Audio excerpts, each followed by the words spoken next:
Glorious coaching centre के YouTube channel पे आपका फिर स्वागत है। मैं आपका मित्र ताज। आइए हिंदी शिक्षण शास्त्र के समास पद को यानी हिंदी व्याकरण सेशन से लेते हैं और आज हम बात करने वाले समास के बारे में। जैसा कि आप लोग जानते हैं कि सीटी में समास से क्वेश्चन आप लोग का बनता रहता है, तो वही बिना समय गवाते हुए समास को पढ़ते हैं।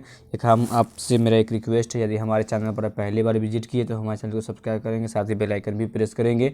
तो वही बिना समय गवाते हुए स्टार्ट करते हैं और इस अध्याय में हम लोग समास विग्रह, समास के भेद और उससे कुछ संबंधित कुछ क्वेश्चनों को लेने वाले हैं। तो देखिए, समास ये इंपॉर्टेंट चैप्टर है और सीटी में से क्वेश्चन बनते भी रहे हैं और बनेंगे ही डेफिनेट तौर पर, क्योंकि गद्यांश में जब आप गद्यांश और पद्यांश से क्वेश्चन जो आते हैं उसमें आपको जब चैप्टर से क्वेश्चन रहता है जो आपको दिया रहता है उसको पढ़ के आंसर देना रहता है। उसमें से आपको एक दो क्वेश्चन जो है समास से भी आपको दिया रहता है। देखिए, पहले हम जानते हैं कि समास का आखिर शाब्दिक अर्थ क्या होता है और शाब्दिक अर्थ से ही समास को और ज़्यादा बेहतर आप समझ पाइएगा।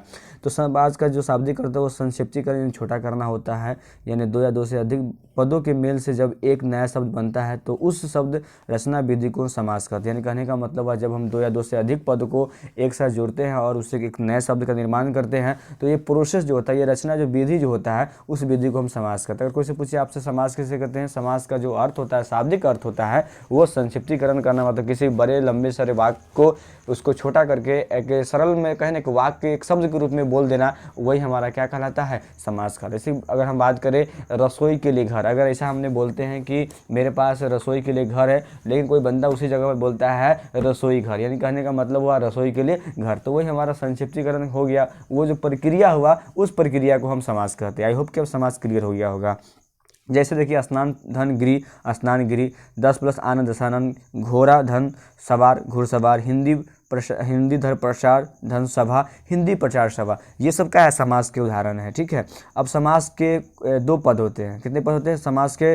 दो पद, यानी समास रचना में दो पद होते हैं। पहला पद आपका पूर्व पद कहलाता है और दूसरा पद आपका उत्तर पद कहलाता है। इस दोनों पर आप ध्यान रखिएगा कि समास का पहला पद पूर्व पद कहलाता है और अंतिम पद कहे या दूसरा पद कहे वो आपका उत्तर पद, तथा इन दोनों पद के बने समास को हम लोग समस्त पद कहते हैं। यानी कहने का मतलब हुआ, जब पहला पद यानी पूर्व पद और उत्तर पद के सहयोग से एक नया शब्द बनता है, उस प्रक्रिया को हम समास कहते हैं और उस शब्द को हम क्या बोलते हैं, समस्त पद कहते हैं। आई होप कि आप पूर्व पद, मध्य पद और समस्त पद समझ गए होंगे। और आगे बात करते हैं, एक और एग्जाम्पल देखें। यहाँ पर बहुत सारे एग्जाम्पल दिए हुए हैं, एग्जाम्पल भी आपको हम बता देते हैं। देखिए, यहाँ पर पूर्व पद यानी पहला पद, उत्तर पद, यहाँ पर समस्त पद है। यानी कहने का मतलब हुआ 10 धन आनंद, मतलब है जिसका आनंद, मतलब जिसका 10 सिर, यानी ये रावण का है। उसके में घोड़ा धन सवार, घोड़े पर सवार घुड़सवार, राजा पुत्र यानी राजपूत, राजा का पुत्र। उस में यश धन प्राप्त यानी यश को प्राप्त। यानी कहने का मतलब हुआ, ये पूर्व पद हुआ, ये आपका उत्तर पद हुआ,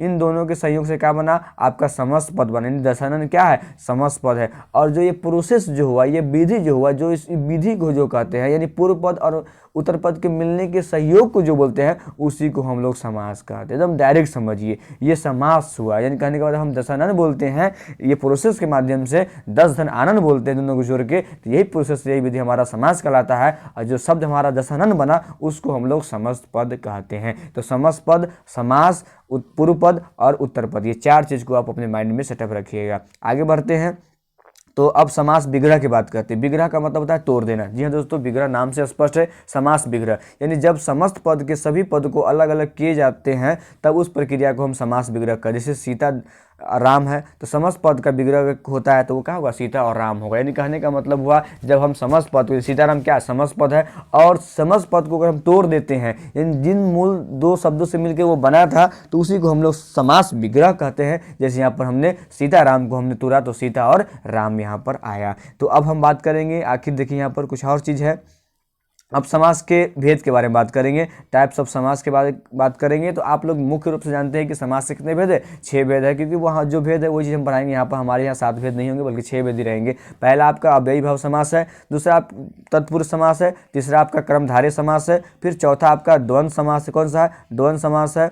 उसके बाद पांचवा की बात करें आपका दीर्घ समास है और छठा आपका बहुव्रीहि समास है। तो सवाल यहाँ से बनते हैं कि समास के कितने भेद है, तो समास के 6 भेद है। इसको आप कॉपी में नोट डाउन करेंगे। ठीक है, अब बात करते हैं कि पहला जो जो प्रकार है जो अव्ययी भाव समास है, कौन सा है, अव्ययी भाव समास है। नाम से स्पष्ट हो रहा है। अव्यय करने का मतलब हुआ कि इसमें पहला जो पद होगा, जो पूर्व पद जो होगा वो अव्यय होगा, यानी इसका पहला पद अव्यय होता है और यह क्रिया विशेषण के रूप में प्रयुक्त होता है। जैसे कि वह प्रतिदिन आ रहा है तो प्रतिदिन क्रिया विशेषण है। यथाशक्ति यानी शक्ति के अनुसार, यानी है कि नहीं, प्रतिदिन है। यथाशीघ्र मतलब जितना शीघ्र हो सके। प्रतिदिन मतलब हर दिन। उसके बाद में बेरहम, यहाँ पर देखिए बेरहम, बे जो लगा हुआ है ये आपका अव्यय है। रहम, बिना रहम के, यथासंभव जितना संभव हो सके। ये तमाम चीज़ जो है आपका अव्ययी भाव समास के अंतर्गत आएगा। एक चीज़ आप समझिएगा, अव्ययी भाव समास आपको पहचानना होगा तो इसका पहला जो पद है, जिसका पूर्व पद जो होता है वो प्रधान होता है और अव्यय होता है। और एक चीज़ आपको बताते हैं, ये इसका पहला जो पद होता है ये उपसर्ग होता है। आप याद रखिएगा,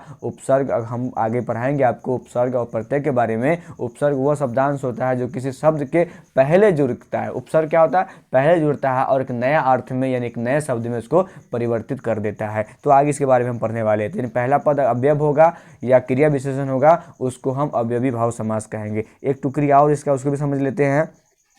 देखिए एक चीज़ और समझिएगा, बखूबी। देखिए यहाँ पर बखूबी है, उसके में अकारण, यथाशक्ति, ये सब के सब क्या है, अव्ययी समास है। एक चीज़ और समझिएगा, पदों की आवृत्ति होने पर भी अव्ययी समास होता है। यानी अगर पदों की आवृत्ति हो जाए, एक पद बार बार आ जाए तो उसको भी हम अव्ययी समास के अंतर्गत ही लेंगे। जैसे में कानो कान, हाथों हाथ, लातों लात, रातों रात, ये सब जो शब्दों का पुनरावृत्ति जो हो रहा है यानी रिपीटिशन हो रहा है, ये हमारा अव्ययी भाव समास के ही अंतर्गत आएगा। ठीक है, अब हम 2 नंबर बात करेंगे तत्पुरुष समास। और देखिए तत्पुरुष समास जो आप लोग जानते हैं, इसमें हम लोग ना 8 प्रकार के बारे में पढ़ेंगे। 8 प्रकार में से एक को हम सिर्फ छोड़ देते हैं जो आप बखूबी जान रहे हैं, बाकी सब जो इसका समास है वो इसके अंतर्गत आएगा। देखिए इसमें तत्पुरुष समास की बात करें तो जिस समास में अंतिम शब्द जो होता है यानी अंतिम करने के बाद उत्तर पद जो होता है वो प्रधान हो, उसे हम तत्पुरुष समास कहते हैं। और इसमें कौन कौन समास आएगा, अब तत्पुरुष समास में भी प्रकार है। कौन है, एक कर्म। कर्म समझते हैं ना, कर्म का मतलब होता है ऑब्जेक्ट। क्या होता है, ऑब्जेक्ट होता है कर्म। यानी विषधर, विष को धारण करने वाला। सिर तोड़, सिर को तोड़ने वाला। उसका नाम पॉकेट मार, पॉकेट को मारने वाला। गिरिधर यानी गिरि को धारण करने वाला। देखिए कर्म तत्पुरुष समास, ये तत्पुरुष समास का ही पार्ट्स है। ठीक है, इसको ध्यान में रखिएगा। फिर करण, करण समझ, साधन को करण बोलते हैं, करण तत्पुरुष। जैसे शोकग्रस्त, शोक से ग्रस्त हो गया, कारण हमारा क्या है, मतलब दुखी होने का, शोक हो गया। उसका में मधान मतलब मद से अंधा। उसका में कामचोर, काम से चोर है। मुँह चोर, मुँह से चोर है कि नहीं। उसके बाद में आपका संप्रदान है। देखिए संप्रदान क्या होता है, मतलब किसी के लिए कुछ निर्माण करना, किसी के लिए कुछ देना, है ना, वो आपका संप्रदान कला। जैसे में देवालय, देव के लिए आलय बनवा दी है ना, उसमें भगवान रहेंगे। उसके अंदर किताब घर, किताब के लिए घर। न्यायालय, न्याय के लिए आलय मतलब न्याय का घर यानी कोर्ट, है कि नहीं। उसके अंदर आपका रसोई, तो क्या हो जाएगा, रसोई के लिए घर। ये सब क्या है, आपका तत्पुरुष समास के अंतर्गत ही आएगा। अब अपदान क्या होता है, अपदान के बारे में आप लोग जानते होंगे। अपदान का मतलब होता है अलग हो जाना, उससे छीन लिया जाना। जैसे अनहीन यानी अंशहीन हो गया। नेत्रहीन, नेत्र से हीन हो गया, मेरे पास नेत्र नहीं है, आँख नहीं है कि नहीं। धनहीन, हम धन से क्या हो गए, गरीब हो गए। धनहीन हो गए, हमारे पास धन नहीं है कि नहीं। उसके बाद में अगर हम बोल सकते हैं इसमें अनाथ, है ना। उसके बाद हम इसमें बोल सकते हैं अनाथ है। उसके बाद में नेत्रहीन है। उसके बाद में आपका दानहीन, मतलब दान से हमने हीन हो गया। ये सब चीज़ इसके अंतर्गत आएगा।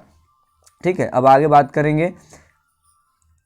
इसमें देखिए ऋण मुक्त यानी ऋण से मुक्त हो गया। उसके में संबंध, संबंध क्या होता है, रिलेशन। जैसे में राज किया मतलब राज की क्या, उसके में भूदान, भूमि का दान, है कि नहीं। उसके बाद में आगे देखते हैं।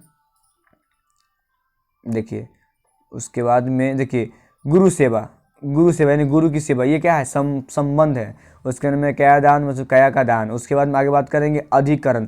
अधिकरण क्या होता है, अधिकरण का मतलब होता है जिसके क्रिया के आधार का मालूम हो उसको हम अधिकरण कहते हैं। जैसे में अगर हम कारक पढ़ाएंगे तो उसमें ज़्यादा बेहतर सबको समझाएंगे। अधिकरण का मतलब होता है क्रिया के आधार। जैसे में पेड़, जैसे शेर जंगल में रहता है, अगर हम लिख दें शेर जंगल में रहता है तो ये में क्या है, ये आपका में जो है वो आपका ये चिन्ह है। क्या है, इसको हम लोग अभिव्यक्ति चिन्ह भी कहते हैं। क्या कहते हैं इसको, कारक चिन्ह भी कहते हैं। ठीक है, तो ये मतलब उसके क्रिया के आधार का पता चलता है। तो यहाँ पर हम लोग पढ़ रहे समास, तो अधिकरण तत्पुरुष समास की बात करेंगे। नरोत्तम यानी नरों में उत्तम जो होता है उसको नरोत्तम बोलते हैं। रणवीर मतलब रण में वीर हो। मुनि श्रेष्ठ मतलब मुनियों में श्रेष्ठ, में कुल श्रेष्ठ यानी अपने कुल का मतलब खानदान में श्रेष्ठ। ठीक है, अब बात करेंगे तीसरा नंबर समास की, तो कर्मधारय। कर्म का मतलब होता है काम, धारय का मतलब धारण, है ना।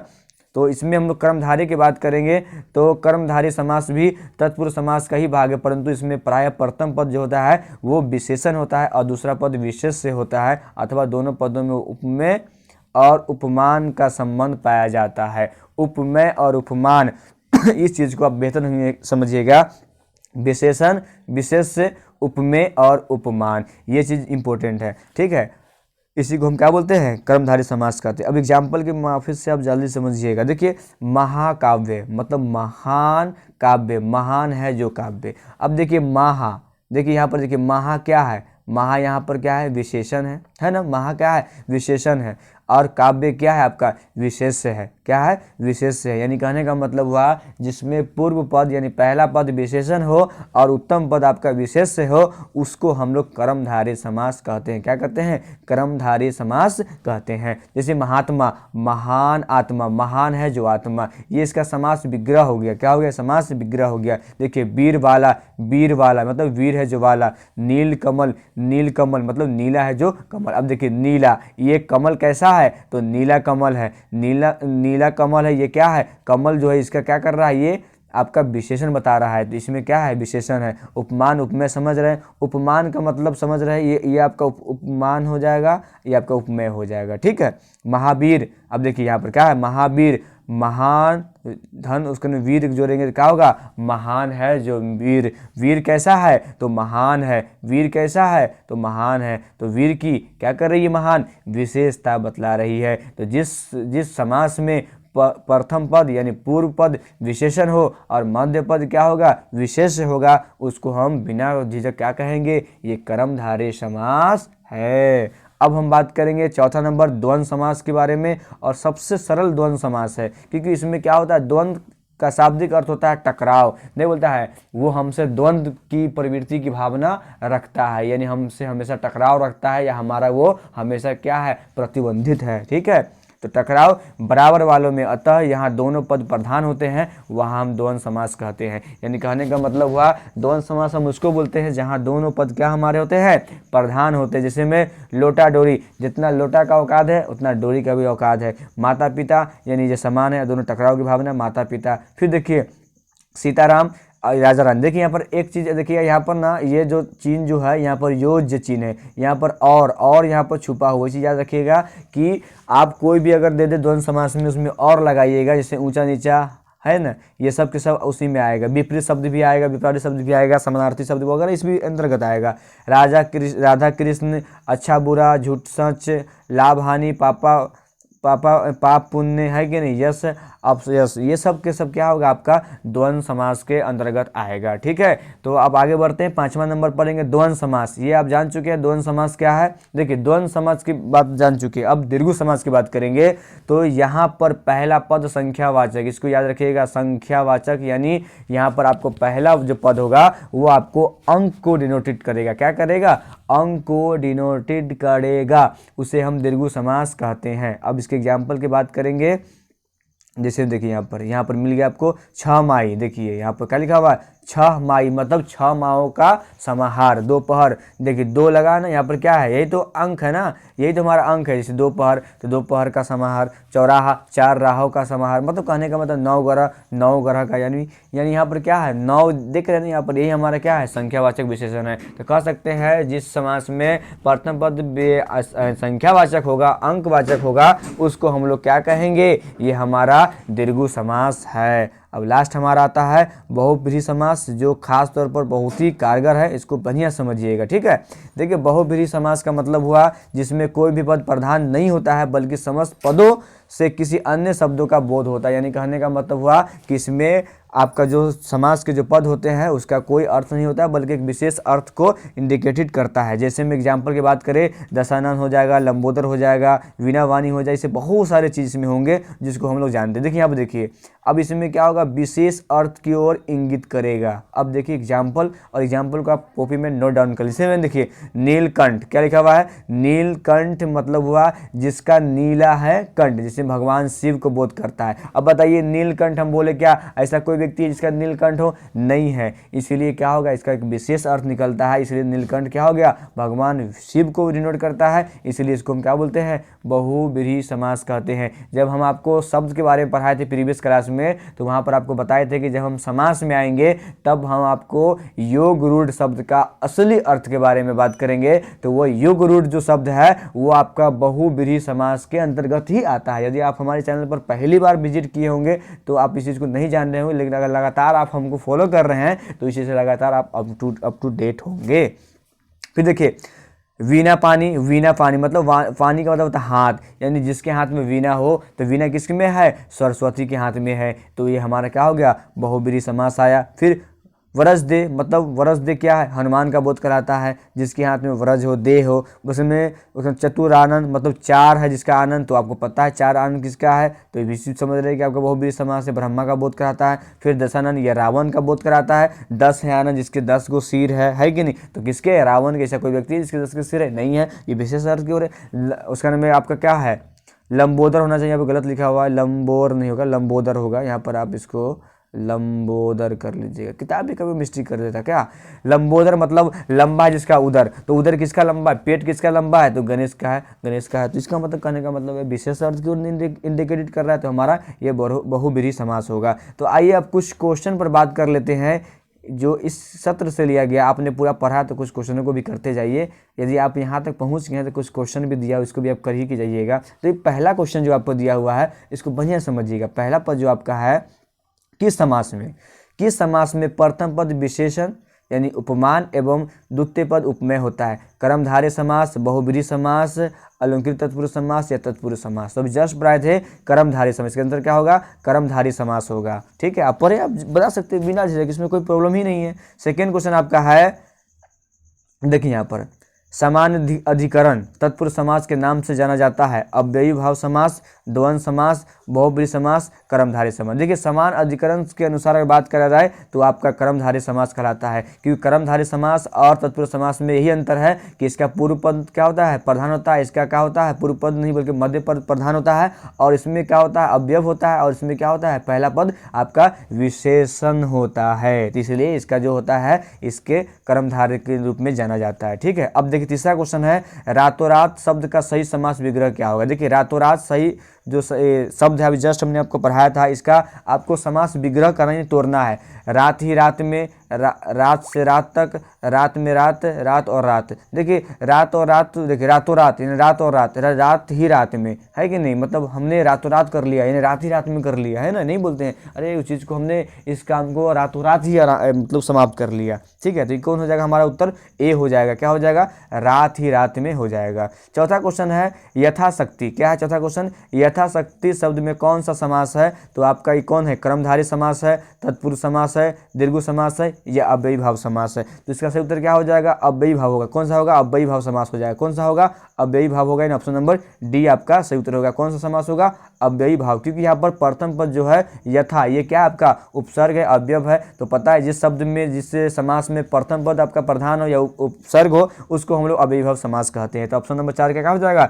डी हो जाएगा। अब 5 की बात करेंगे, किस समास में प्रथम पद प्रधान होता है। तो बिना आप झलक आप बता सकते हैं कि अव्ययी भाव समास से होता है। क्या होता है, अव्ययी भाव समास होता है, जिसमें प्रथम पद क्या होता है, प्रधान होता है। द्वितीय पद प्रधान की बात करें तो आपका तत्पुरुष समास में होगा। और कर्मधारय का मतलब होता है इसमें विशेष और विशेषण, उसको हम कर्मधारय समास कहते हैं। और बहुब्रीहि समास, जिसमें उसका एक विशेष अर्थ निकलता है। तो 5 का आंसर क्या हो जाएगा, आपका सी हो जाएगा। ठीक है, अब छठा नंबर बात करेंगे, सिंह रूपी नर। अब देखिए, सिंह रूपी नर का विग्रह से निर्मित क्या होगा, सिंह नर हो जाएगा, सिंह नर सिंह हो जाएगा, नरसिंगा हो जाएगा, सिंह नर हो जाएगा। तो देखिए, सिंह के रूपी यानी सिंह रूपी, तो क्या होगा, सिंघा नर हो जाएगा। क्या हो जाएगा, सिंघा नर, यानी नर कैसा है, तो सिंह के रूप में है। तो ऑप्शन नंबर 6 का क्या हो जाएगा, ए हो जाएगा। अब 7 नंबर क्वेश्चन की बात करें, 7वां नंबर क्वेश्चन है, मुनि श्रेष्ठ शब्द का उचित समास विग्रह क्या होगा। मुनियों में सबसे श्रेष्ठ है जो, मुनि में श्रेष्ठ, मुनियों में श्रेष्ठ, मुनि है जो श्रेष्ठ। देखिए, मुनि श्रेष्ठ होगा जो मुनियों में क्या हो, श्रेष्ठ है, या बी नंबर क्या ऑप्शन नंबर सही होगा। आपको हम जस्ट बताए थे कि आपका ये अधिकरण समास है। कौन सा है? अधिकरण तत्पुरुष समास है। तो ये ऑप्शन नंबर बी हो जाएगा। जो मुनियों में श्रेष्ठ, जैसे महात्मा महान है जो आत्मा, कुल श्रेष्ठ है ना, बताया था ना, जो कुल में श्रेष्ठ हो। तो ऑप्शन नंबर क्या हो जाएगा आपका? बी हो जाएगा, मुनियों में जो श्रेष्ठ। अभी ध्यान दीजिएगा यहाँ पर कि बी नंबर भी क्वेश्चन सेम वैसे दिया है। यहाँ पर देखिए मुनियों में श्रेष्ठ भी दिया हुआ है, तो ए बी दोनों होगा। ठीक है, ध्यान दीजिएगा इसको। अब 8वां नंबर क्वेश्चन है, उसको भी जानते हैं। जिस समास में प्रथम पद क्या हो? गौण हो तथा उत्तर पद प्रधान हो, उसको हम लोग तत्पुरुष समास कहते हैं। क्या कहते हैं? तत्पुरुष समास कहते हैं। ठीक है, यहाँ पर ऑप्शन भी आपको दिया होगा, तो आप डायरेक्ट लिख दिए तत्पुरुष समास होता है। ठीक है, जब है तत्पुरुष समास तो हम डायरेक्ट तत्पुरुष समास में लगाएंगे। ठीक है, अब अगला क्वेश्चन है 9वां नंबर। 5 तंत्रों का समाहार विग्रह का सही समास क्या होगा? देखिए 5 तंत्र कैसा है ये पहले आप हमको बताइए कौन सा समास में आएगा। तो ये आपका दीर्घ समास के अंतर्गत आएगा। 5 तंत्र तो क्या होगा? पंचतंत्र। क्या होगा? पंचतंत्र। क्या होगा? पंचतंत्र नहीं बल्कि क्या होगा? पंचतंत्र होगा। ठीक है, विद्यालय शब्द का सही विग्रह क्या होगा? विद्यालय, विद्या से आलय, विद्यालय, विद्या के लिए आलय, विद्यालय में आलय, विद्या को आलय। तो इसका सही क्या हो जाएगा? विद्या के लिए आलय हो जाएगा। क्या हो जाएगा? विद्या के लिए आलय हो जाएगा। कौन सा समास होगा? तो आपका तत्पुरुष समास होगा। इसको नोट कीजिएगा, आपसे पूछा जाएगा कौन समास होगा? आपका तत्पुरुष समास होगा। 11वां नंबर क्वेश्चन की बात करें। जिस समास में दोनों पद की प्रधानता हो, यानी दोनों धर्म क्या हो, आपको दोनों जो पद हो आपको टक्कर देता हो, क्या करता हो? आपस में टक्कर देता हो, तो कौन समास कहलाएगा? बहुब्रीहि समास होगा, द्वंद्व समास होगा, तत्पुरुष समास होगा, दीर्घ समास होता है। उत्तर क्या हो जाएगा? द्वंद्व समास। क्या हो जाएगा आपका? ये द्वंद्व समास, यानी ऑप्शन नंबर बी हो जाएगा। कौन सा होगा? ऑप्शन नंबर बी, क्योंकि इसमें क्या है? दोनों आपस में टकराव की भावना आ रही, बी समास हो जाएगा, द्वंद्व समास होगा। 12वां नंबर क्वेश्चन की बात करें।